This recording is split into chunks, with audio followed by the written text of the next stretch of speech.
reflect the best traditions and human times, great need, and he gave a helping hand to the Hungarian nation and earned the enduring gratitude of the Hungarian American community on this day, in this place. Please join me in celebrating our 2009 honoree, Mr. John C. Whitehead.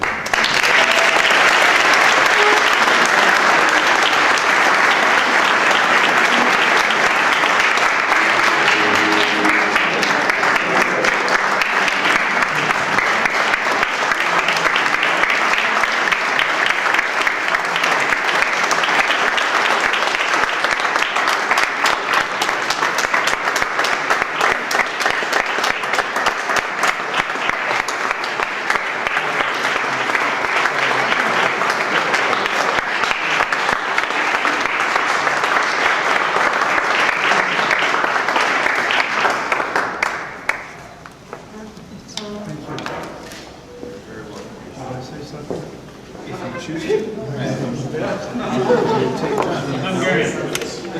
I'll give it that one. Wow.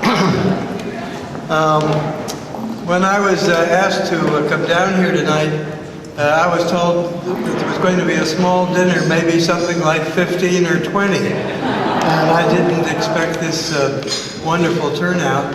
And particularly grateful to all my old friends in Washington who are here tonight and for their giving up in the evening to come to this event, even though they don't have much to do with Hungary. But I'm lucky I have much to do with those old friends and much to do with Hungary. And so I'm very proud of the things that I've done in Hungary. I'd like to tell you, maybe, if I may, just a little bit about that first experience that I had with Hungary when I didn't know very much about Hungary or have any special feeling towards it.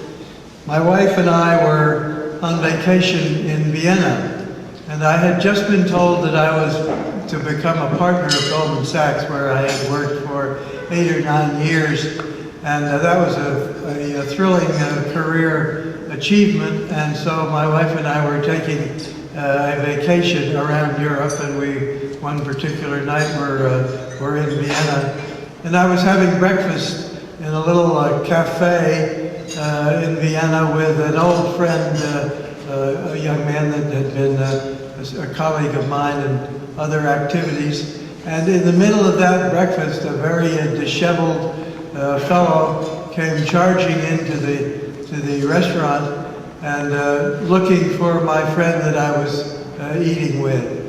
And he poured out, sat down at the table and poured out the story of the freedom fighters in Hungary. I had read a little bit about this, and I had the sort of instinctive feeling that the United States had encouraged Hungary to revolt against the cruelty of the Soviet leadership. And when they did, we didn't do much about it, and they were being this was the stage in which they had been really largely defeated, but they were still fighting in little isolated pockets around the country, with many of the freedom fighters having already been killed, but with others still fighting on.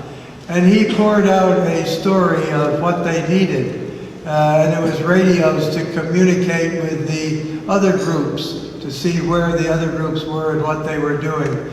It was outboard motors to escape across the lake that represented the common boundary between Hungary and Austria. It was pharmaceuticals for wounds and other medicines and medical supplies. And it was quite a long list, and he said, I came across the lake last night hoping to get these for my unit of freedom fighters and to distribute elsewhere, and was appealing to my friend, who was a businessman in Vienna, to give him some help. And I was so affected by this that my wife and I cut short our vacation and went back to New York. And I spent the last 3 or 4 days of my vacation time accumulating these things. And I remember, because I was calling up the heads of companies that manufactured these things, I was calling up General Sarnoff, who was then the head of RCA that made the communications equipment, walkie-talkies to talk back and radio equipment.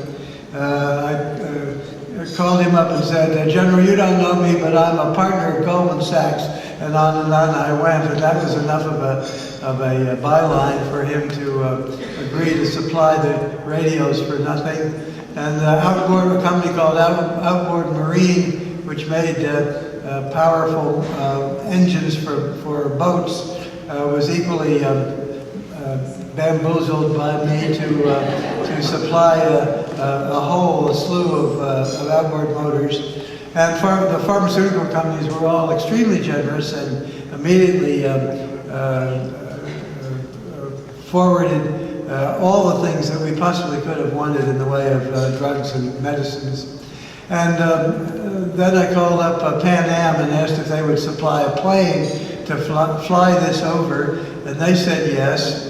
And 72 hours after this breakfast event in Vienna, I was on that Pan American freight plane with all this stuff loaded aboard, and landed at the Vienna airport, where my friend that I'd been practicing with had trucks which carried the materials all down to the piers, put them on a barge that was then towed across the river or the lake, and those things arrived in Hungary just 3 days after we started to work on it.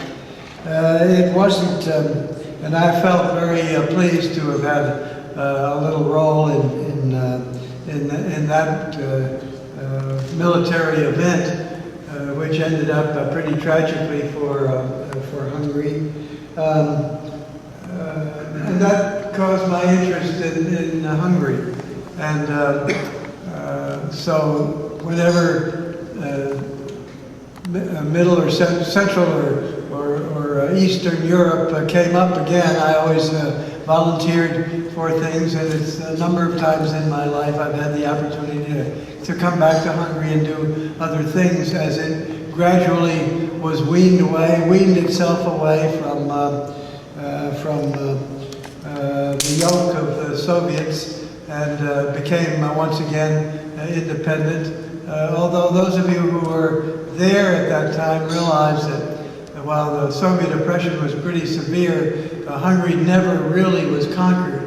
They still had an awful lot of free activities that went on under the underground in various ways. And the last thing I really did with Hungary was when Governor Pataki persuaded me to come out of a long retired life and come back and go to work for restoring Lower Manhattan. And he did all these wily things to get me to do it. But at the time I didn't know he was Hungarian. But then I realized it, and I should have known better. He proved that old adage about Hungarians that they're only people that can go into a revolving door behind you and come out ahead of you. And I was the person in the revolving door that, after I had done this was a sort of no-term, no-limit undertaking, and I did it for 5 years, and finally I was ground down. I lost about 6 inches in the process of that job in height, and gained about 60 pounds in weight during that time. But then I realized that the governor was Hungarian and that I should have beware of it.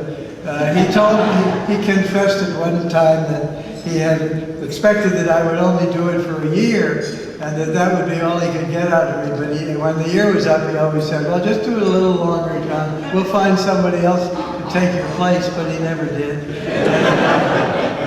Anyhow, he's a pretty sneaky guy, but he was a great governor, and this was only one story of his triumphs over adversity. So it's really good to see you all again, and I'm so proud of this award, and so proud of all the things that I've done for Hungary. It's my second favorite country in the world. Thank you.